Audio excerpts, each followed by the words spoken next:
السلام علیکم. دا وخت ولاړ په پیر بابا سره نږدې او خوړ ډېر زیات راوتی دی، نو موږ وی چې راځئ خپل ملګرو سره چې دی چې دا ویډیو شیر کړو چې دا څه حساب روان دی. اوبه ډېرې زیاتې راغلي دي، نو راځئ چې ګورو.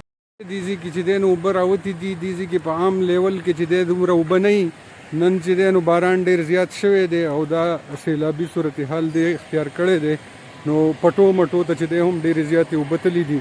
الله پاک د خیر رپیخ کی. تاسو کتی شئ غیر چاپیره باران چې دی نو بیا را روان دی، خلک هم لګیا دی ویډیوز جوړوي ورله او ډېرې اوبه موبه چې دي نو ډېرې زیاتې را جمع دي.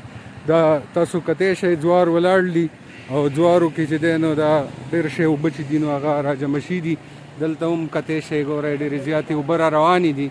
نو بس الله پاک د خیر کی. نور بارانو پسې هم را روان دی، دا ګورئ په غرونو باندې پاسه ورېږي. نو تاسو کتی شئ دا سامعین دا وګورئ ډېرې اوبه روانې دي. دا